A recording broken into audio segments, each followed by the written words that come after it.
tal, amigos? Una vez más, bienvenidos a este estudio de la lección de la escuela sabática.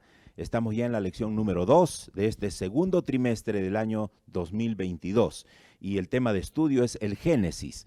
Hoy vamos a estudiar acerca de la caída, una terrible situación que vivieron nuestros primeros padres en el jardín del Edén.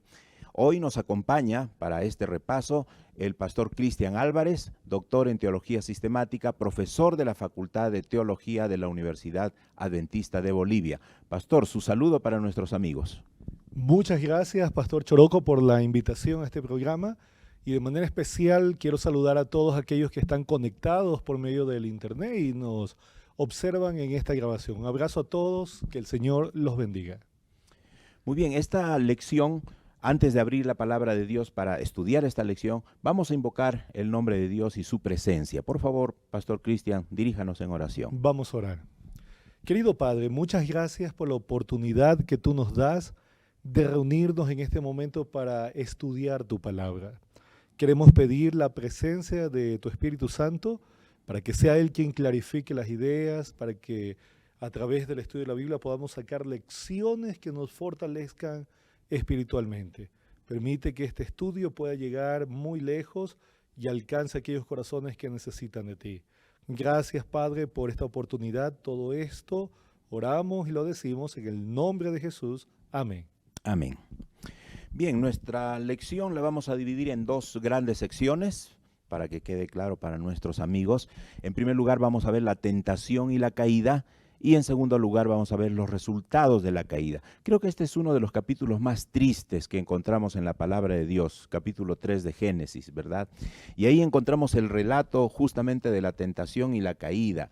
Y ahí vemos un personaje que no es un ser humano que se presenta ante esta pareja que habían sido creados por Dios con toda pureza y sin ninguna inclinación al mal. Es la serpiente. Tiene un diálogo con Eva. ¿Quién es la serpiente, según el relato bíblico, y cómo es que logra engañar a Eva, alguien que tiene una mente totalmente pura? Bueno, la respuesta está en la Biblia. Cuando dice aquí quién es la serpiente, nosotros podemos ir a Génesis capítulo 3 y luego vamos a ir a otro texto del Nuevo Testamento. Génesis 3:1 dice, pero la serpiente era astuta más que todos los animales del campo que Jehová Dios había hecho, lo cual dijo la mujer, con que Dios os ha dicho, no comáis de todo árbol del huerto. Aquí vemos a una serpiente que está hablando. Pareciera que fuera algo realmente extraño que un animal hable, pero lo cierto es que el animal mismo no era el que hablaba. El Nuevo Testamento tiene una respuesta contundente y clara. Por ejemplo, uno puede ir a Apocalipsis capítulo 12, en el versículo 7 dice aquí, después hubo una gran batalla en el cielo, Miguel y sus ángeles luchaban contra el dragón, luchaban el dragón y sus ángeles, pero no prevalecieron ni se halló ya lugar para ellos en el cielo. Y fue lanzado fuera el gran dragón, la serpiente antigua que se llama Diablo y Satanás, el cual engaña al mundo entero, fue arrojado a la tierra y sus ángeles fueron arrojados con él. Pastor, creo que esto también nos ayuda a aclarar la idea que tienen algunos no creyentes en la palabra de Dios, que dice que lo que está en Génesis y en la Biblia en general son fábulas, porque uno ha leído las fábulas de Sopo, las fábulas de Samaniego y otras fábulas donde los animales hablan. Pero aquí encontramos nosotros una respuesta para decir que esto no es una fábula, ¿verdad? Por supuesto que no. De hecho, ninguno de los personajes del resto de la Biblia, todos los personajes, tanto los profetas como los apóstoles y el mismo Jesús, siempre trataron el libro de Génesis como un libro histórico. Así es. Nunca lo vieron como un relato legendario o algo que estaba dentro del mito. Más bien esta forma de pensar es posterior al tiempo de la Ilustración, donde surgieron ideas no racionalistas que desafiaron los puntos de vista religiosos. Pero la Biblia ha demostrado ser un libro históricamente fiable. Lo que dice ella se ha cumplido en todos los aspectos y por tanto sabemos que lo que está ahí escrito tenemos que tomarlo como algo real, histórico. Y la identidad que nos da aquí tanto el Génesis como el Apocalipsis es de este ser, un ángel que fue expulsado del cielo, que se rebeló, como dice aquí, y que buscando una estrategia para engañar a la mujer, usó una serpiente. Tal vez podemos ilustrarlo así como un ventríloco, ¿no? Cuando toma un muñequito y parece que es el muñeco el que está hablando, pero realmente no es el muñeco el que habla, es el ventríloco que da la impresión de que hace hablar el muñeco. Lo mismo fue con esta serpiente. Usando esta serpiente, el enemigo habló a la mujer con el propósito de engañarla. No era la serpiente, era Satanás, el diablo, este ángel que se reveló ahí en el cielo. Muy bien, entonces ya tenemos la respuesta, ¿no? ¿Quién era la serpiente? Era el propio Satanás, hablando a través de la serpiente. ¿Y cómo es que logra engañar a Eva? Bueno, por un lado adoptó esta forma, ¿no? Nosotros tenemos información, por ejemplo, en los escritos de Ellen White, donde ya se le había dado al hombre, a la pareja, información de que había habido una rebelión. Así que ellos estaban tal vez alertas contra la presencia de un ángel bien presentado. Así que la primera estrategia que él buscó fue esconderse detrás de una serpiente para sorprender al ser humano, en este caso a la mujer. Otra cosa importante que podemos ver es que se separaron. La mujer se acercó al árbol y nosotros sabemos que era el único lugar donde podía caer, donde el enemigo podía actuar. Estaba en terreno peligroso. Estaba en terreno peligroso. Entonces, cuando el ser humano se expone, en este caso Eva se expuso al territorio, dentro del territorio de Satanás, del diablo, entonces fue víctima del engaño. Cuando ella vio algo maravilloso como un animal hablando, seguramente preguntó, wow, ¿qué es esto, no? Y entonces el animal comenzó a aprovechar esa tensión, esa exposición al peligro, para seducirle y ponerle ideas que no eran las correctas. Bien, entonces notamos algunas claves aquí para nosotros, ¿verdad? En primer lugar, se separa de Adán, está lejos de Adán, lejos de su esposo, se pone en terreno peligroso y la serpiente astuta llama su atención. Ahora, pastor, si Eva, teniendo una mente pura, moralmente sin inclinación al mal, pudo caer, ¿cuánto más vulnerables podemos ser nosotros? ¿Y cuál sería nuestra mejor forma de evitar caer en las tentaciones y en los enredos que Satanás nos quiere meter? Sin duda alguna, nosotros estamos mucho más propensos. El apóstol Pablo en 2 Corintios capítulo 11, versículo 3, preocupado justamente de este peligro, dice, pero me temo que como la serpiente con su astucia engañó a Eva, vuestros sentidos sean de alguna manera extraviados de la sincera fidelidad a Cristo. Es decir, nosotros obviamente estamos con una predisposición natural al mal, al pecado, y exponernos en peligro del enemigo es ponernos en una situación de riesgo. Por tanto, lo que nosotros tenemos que hacer es permanecer tomados de la mano del Señor, permanecer en la palabra de Dios. La Biblia siempre será nuestra arma favorita. Jesús derrotó al diablo por medio de la Biblia. En las tentaciones que tenemos ahí en los evangelios, cada vez que el enemigo citó una tentación, cada vez que lo expuso a algo, incluso hasta cuando malinterpretó el texto, Jesús usó correctamente el texto. La Biblia, la palabra de Dios. Ese es el arma que Dios nos ha dado a nosotros para poder defendernos contra los engaños y los asaltos del diablo. Así que cuando el diablo viene con alguna idea, por ejemplo, ¿no? Si nos dice, ¿por qué no puedes vivir una vida de inmoralidad sexual si otras personas Todos lo hacen, ¿no? Puedes disfrutar, no te pierdas la vida. Disfruta la vida porque es una sola.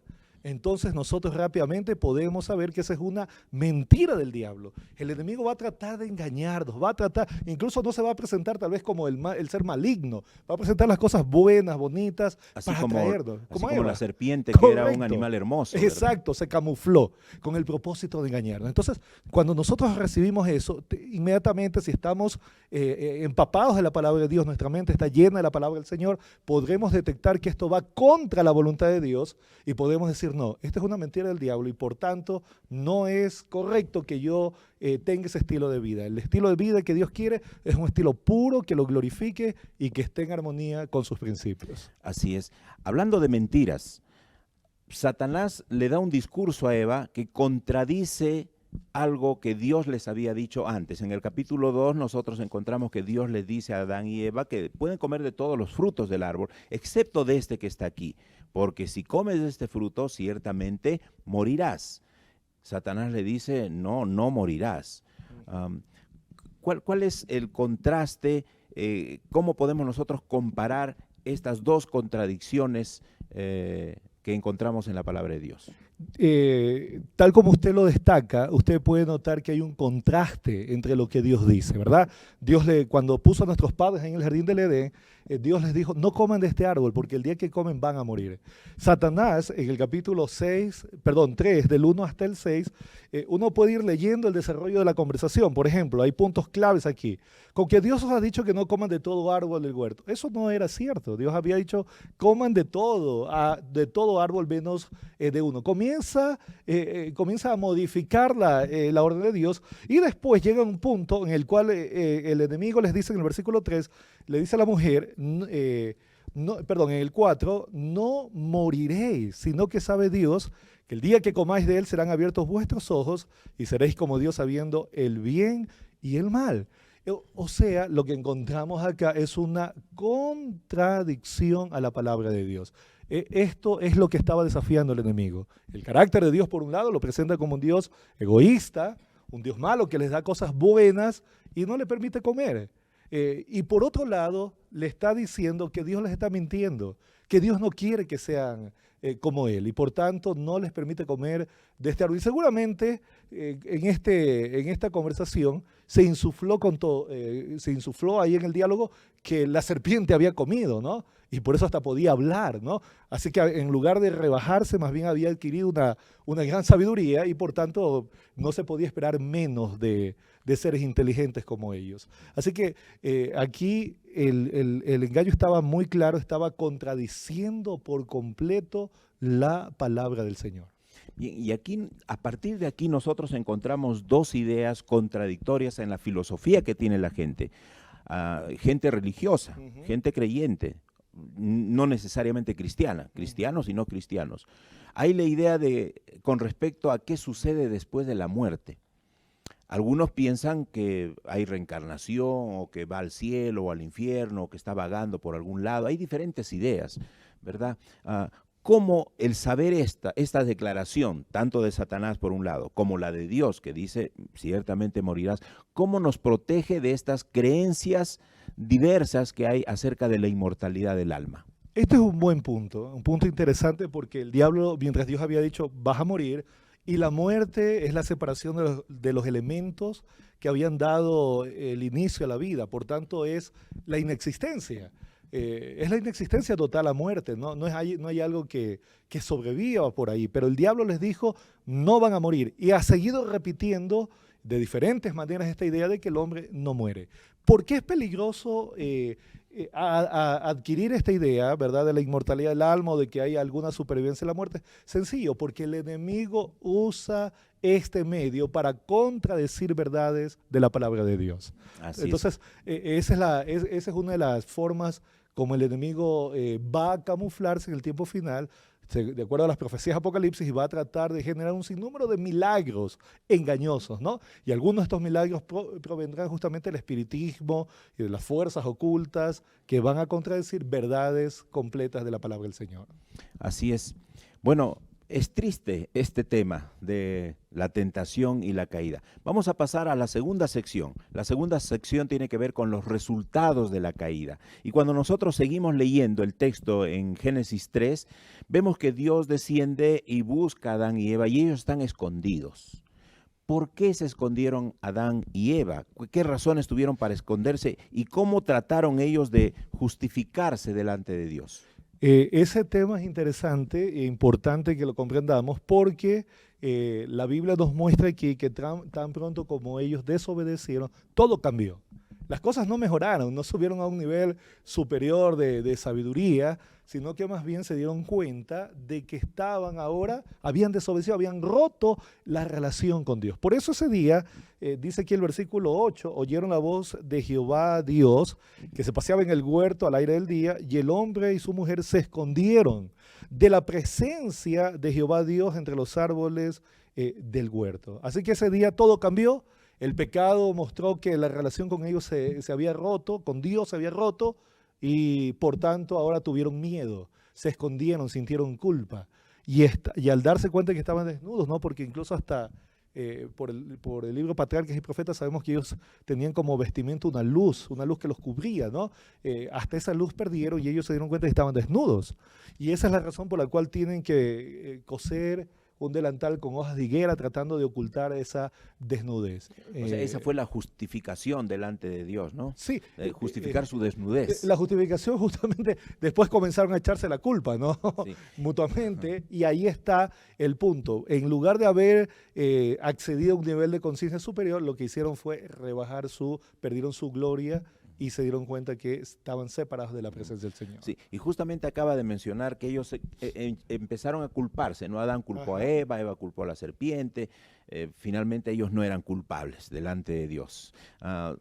¿Por qué es tan fácil para nosotros caer en esa misma trampa de no reconocer, de no ser responsables de nuestros actos y siempre los demás tienen la culpa, ¿no? Papá, mamá tienen la culpa, el profesor tiene la culpa, mi vecino tiene la culpa, el gobierno tiene la culpa, el clima, cualquier cosa tiene la culpa, ¿no? ¿Por qué es tan fácil caer en esa tentación? Porque es difícil reconocer que hemos cometido un error. Por eso buscamos otros culpables, ¿no? No es fácil decir me equivoqué, cometí un error. Entonces ahora el ser humano, uno puede leer que cuando Dios le dice al hombre, ¿cómo sabías que estabas desnudo? Entonces él comienza a echar la culpa a la mujer y comienza la primera pelea conyugal. Entonces se echan la culpa, en lugar de reconocer el error que habían cometido, buscaron otro culpable. Ahora, nosotros tenemos que aprender que esto es equivocado. Tenemos que aprender a reconocer nuestros errores para encontrar en esos errores el verdadero perdón de Dios. Cuando nosotros reconocemos que hemos pecado, no importa cuál sea el pecado que hayamos cometido, podemos acudir, buscar la esperanza de la misericordia de Dios, porque mientras hay gracia, mientras todavía tenemos la oportunidad de buscar al Señor, el Señor está dispuesto a alcanzarnos y perdonarnos. Y creo que en gran medida también nosotros los adultos, los padres, enseñamos eso a nuestros hijos desde que están pequeños. Yo he visto, por ejemplo, un niño pequeñito, un añito, está aprendiendo a caminar y camina y como no calcula el tamaño que tiene, su cabecita choca contra la mesa. Y viene la mamá, porque el niño está llorando, y dice, mesa mala, mala, mala mesa. La mesa tiene la culpa, ¿no? Entonces el niño desde pequeñito aprende que son los demás, sí, claro, los que por tienen supuesto, la culpa, ¿no? Y también cuando le dice, ¿verdad? Anda, dile que no estoy. Nosotros mismos enseñamos Les a nuestros enseñamos hijos. a que busquen otros en lugar de cada uno reconocer sus errores. Sí. Pastor, en Génesis 3:15 nosotros encontramos protoevangelio, el evangelio en miniatura, en embrión. De acuerdo a ese pasaje, ¿cuál es el destino final de la serpiente? ¿No? ¿Y qué mensaje ya de esperanza encontramos allí? Este texto, qué bueno que tocamos este texto, porque este texto no solamente está hablando de la caída, está hablando también del plan de salvación, porque dice aquí, pondré enemistad entre ti y la mujer. Está hablándole a la serpiente. Pero detrás de esa serpiente sabemos quién estaba, era Satanás. Satanás sabía que Dios le estaba hablando a él. Por eso dice, pondré enemistad entre ti y la mujer, entre su simiente y la simiente tuya. Esta te herirá en la cabeza y tú le herirás en el calcañar. Lo que el Señor está diciendo es que un día iba a aparecer una simiente de la mujer que iba a aplastar la cabeza de la serpiente. Eso quiere decir que no va a durar para siempre el reino del mal. Ni Satanás ni sus demonios que se rebelaron al comienzo van a existir para siempre, van a ser destruidos.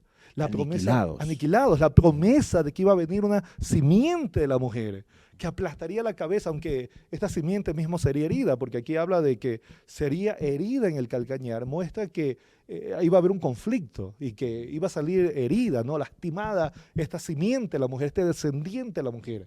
Y este descendiente de la mujer, de acuerdo con Pablo, es Cristo. Así que aquí se está ya profetizando que un día nacería Cristo, vendría como un hombre para ganar por el hombre lo que el hombre había perdido. Y por tanto, Cristo le daría un golpe mortal a Satanás. Y Satanás sabe que su tiempo está contado, como dice el libro Apocalipsis. Así que la esperanza está aquí, claramente delineada desde el mismo comienzo del libro de Génesis. Así es. Entonces, en Génesis 3:15 nosotros podemos encontrar de manera sintética y embrionaria dos cosas básicamente. El gran conflicto entre el bien y el mal, ¿no? Entre Cristo y Satanás, y que finalmente Cristo va a derrotar a Satanás. Y también encontramos el plan de salvación, Jesús como nuestro intercesor, como nuestro sustituto. Así es, ¿verdad? nuestro Salvador. Así es. Bien, volvemos nuevamente a Adán y Eva. ¿Cuál fue el resultado inmediato, ¿no?, en ese momento para Adán y Eva? Resultado de Sí, la caída. el primer resultado que uno puede ver es la ruptura entre el hombre y Dios. Lo que leímos hace un momento, cuando el hombre, ¿verdad?, se esconde de la presencia del Señor. Esa es la primera ruptura. La segunda ruptura que mencionamos también es la que se menciona acá, ¿verdad?, en el versículo 12. Y el hombre respondió a la mujer, la mujer que me diste por compañera me dio del árbol y yo comí. Aquí está la primera pelea conyugal, marcando una ruptura en las relaciones humanas. O sea, no solamente que se rompe la relación con Dios, sino que se rompe la relación, la armonía entre los seres humanos, y luego vamos a mirar lo que viene después, ¿verdad? Sobre todo desde el versículo 18 en adelante, que dice: espinos y cardos te producirá, comerás plantas del campo, con el sudor de tu rostro comerás el pan hasta que vuelvas a la tierra, porque de ella fuiste tomado, pues polvo eres y al polvo volverás. Nos muestra una ruptura con el medio ambiente, o sea, con el entorno, con la naturaleza en el cual el hombre había sido puesto. Es decir, hay una ruptura por el pecado, con Dios, hay una ruptura entre los seres humanos y hay una ruptura con el medio ambiente. Por eso ya el medio ambiente es peligroso, ¿no? Pueden haber huracanes, maremotos, terremotos, los animales mismos nos hacen daño. O sea, el pecado trajo una ruptura terrible, ¿no?, de triples dimensiones que seguimos hasta el día de hoy de alguna manera experimentando, ¿no? Así es, qué terrible, ¿no? El pecado trae como consecuencia ruptura con Dios, ruptura con nuestros semejantes y también ruptura con la naturaleza que inicialmente fue creada por Dios para nuestra comodidad, para nuestro confort, para nuestro beneficio, ¿verdad? Bien, pastor, vamos llegando ya casi al final de nuestra lección número 2. Muy rápido se ha pasado el tiempo. Sí, el tiempo vuela. En la conversación de la serpiente con Eva, le dice: tú vas a conocer el bien y el mal y serás como Dios. No siempre es bueno conocer todo, ¿no? Algunas cosas no son buenas conocer. ¿Qué cosas no debiéramos conocer? ¿Y qué es conocer en realidad, ¿no?, desde el punto de vista bíblico? Sí, en el caso aquí de nuestros primeros padres, conocer en la Biblia tiene la connotación de experiencia, de experimentar, ¿no? Por ejemplo, cuando dice que Adán conoció a su esposa y concibió, está hablando de un conocimiento experimental. Cuando ellos iban a conocer el bien y el mal, se trataba de conocer el bien y el mal independientes de Dios. Ellos querían conocer por su propia cuenta, ¿no?, independientes de Dios, qué es bueno y qué es malo. Y por eso el hombre termina rebelándose, ¿verdad?, escuchando la voz de la serpiente, rebelándose, volviéndose independientes, y ahora vinieron las trágicas consecuencias. Es por eso que nosotros tenemos que aprender de eso. Nosotros no tenemos que desafiar la palabra del Señor. Nosotros tenemos que no entrar en el terreno de lo prohibido. Aquellas cosas que Dios ha dicho que no entremos, no desafiemos, ¿no? ¿Para qué nos vamos a exponer si no necesito yo, por ejemplo, saber que el veneno mata para saber que es peligroso? Para conocerlo en forma correcto, no me lo tengo que tomar para saber que mata. Claro. Entonces, yo no tengo que, porque algunos dicen, no, es que tengo que experimentar para saber, pero no es así. Jesús fue uno de los personajes que tuvo una de las vidas más virtuosas, fiel a la palabra del Señor, y jamás entró por el terreno de lo prohibido a la voluntad de Dios. De experimentar el mal. Correcto. ¿No? Entonces, no experimentemos aquello que va contra la palabra del Señor. Mantengámonos siempre en la palabra del Señor. No tratemos de vivir vidas independientes de Dios. No tratemos de decidir qué es bueno y qué es malo de acuerdo a nuestro criterio, porque nuestro criterio es imperfecto. Nuestro criterio es limitado. Nosotros no. Proverbios dice que hay camino que al hombre le parece derecho, pero su fin es camino de muerte. También dice la Biblia allí que no podemos confiar en nuestro corazón, porque hay una versión que dice que nuestro corazón es estúpido, es insensato. Es decir, no puede tomar buenas decisiones por causa que tenemos una naturaleza pecaminosa. Tendemos siempre hacia el mal, tendemos hacia las cosas que nos autodestruyen. Por tanto, no entremos en ese terreno. Mantengámonos siempre dentro de la palabra del Señor, dentro de la voluntad de Dios, y experimentemos el gozo, ¿no?, de saber que lo que Dios siempre nos pide es lo mejor. Siempre será lo mejor, lo que nos va a traer más bienestar y más felicidad. Así es. Pastor, y terminando ya, algo que puede ser aplicado para nosotros. Está siempre la lucha entre el bien y el mal. ¿cómo nosotros podemos distinguir? ¿Cuál es la mejor manera de distinguir qué es bueno, qué es malo, qué es moral, qué es inmoral? En medio de tantas filosofías que nos rodean ahora y nos bombardean, y a través del internet recibimos todo tipo de filosofía, ¿cómo distinguir qué es bueno y qué es malo? Permítame responder con un versículo, pastor. Hay un Adelante. texto en San Juan, capítulo 17, versículo 17, que dice: santifícalos en tu verdad, tu palabra es verdad. Insistimos en esto, la importancia de permanecer en la palabra de Dios. Cuando Jesús dijo esto, estaba orando a su Padre y pedía que aquellos que lo aceptan, aquellos que lo siguen, sean santificados. El término santificar significa ser apartados, separados, consagrados. Entonces, el Señor está diciendo: santifícalos en aquello que es tu verdad absoluta. Y aquí está definiendo que la palabra de Dios tiene esa verdad, porque la palabra de Dios es el arma que desenmascara las mentiras del diablo. Así que tenemos nosotros que permanecer en la palabra del Señor, estudiar la Biblia, porque no se trata de tener la Biblia, porque uno la puede tener. Allí alguien puede decir: yo tengo la Biblia, qué lindo, ¿no? Eso sería como que un enfermo recibe el medicamento y lo mira nomás, ¿no? Claro, con mirarlo no se va a curar, ¿no? Exacto. Tenemos que estudiar la Biblia. Tenemos que pedirle al Señor que su palabra esté en nuestra mente. Tenemos que pedirle que el Espíritu Santo vuelva las palabras de Dios vivencias en nosotros para que podamos practicarla, obedecerla, ser fieles a la Biblia. Y cuando nosotros hacemos de la palabra de Dios nuestro estilo de vida, entonces estamos permaneciendo en la verdad y nos va a proteger de las mentiras, de los engaños, de esas filosofías que van contra aquello que a Dios le gusta, ¿no? Y que van a exponer al diablo y que vamos a estar nosotros protegidos, ¿no? Contra esas filosofías que contradicen lo que es de Dios, ¿no? La voluntad de Dios. Así es. Muchas gracias, Pastor Cristian Álvarez, profesor de nuestra Facultad de Teología en el área de Teología Sistemática. Hemos estudiado esta segunda lección que habla acerca de la caída y hemos visto cuán insensato es pisar el terreno de la tentación, como lo hizo Eva. No debemos ponernos en el terreno que es del enemigo, porque fácilmente seremos presas de él, porque él es mucho más astuto que nosotros. Hemos visto también los resultados terribles que trajo la caída, resultados que van a afectar nuestra relación con Dios, con nuestros semejantes, con la propia naturaleza. Pero también encontramos en este capítulo tan triste de la Biblia, encontramos una de las mayores promesas iniciales que está en la palabra de Dios. Encontramos que hay un gran conflicto entre el bien y el mal y que Jesús pelea por nosotros contra el enemigo y finalmente el enemigo será totalmente destruido, aniquilado, derrotado. Encontramos aquí el evangelio en embrión y encontramos también el plan de salvación que nos da esperanza aún en medio de la caída y el pecado. Que el Señor los pueda bendecir. Vamos a despedirnos con una oración. Permítame orar. Padre nuestro que estás en los cielos, te agradecemos, Señor, porque aunque somos débiles y caemos, tú siempre nos das la esperanza de la salvación y no nos abandonas. Permite, Señor, que recibiendo tu sabiduría podamos evitar estar en terreno peligroso, que podamos distinguir entre el bien y el mal para poder seguir siempre lo que es lo bueno. Te lo pedimos por Jesús. Amén. Los esperamos, amigos, la próxima semana con la lección número 3. Que el Señor los bendiga.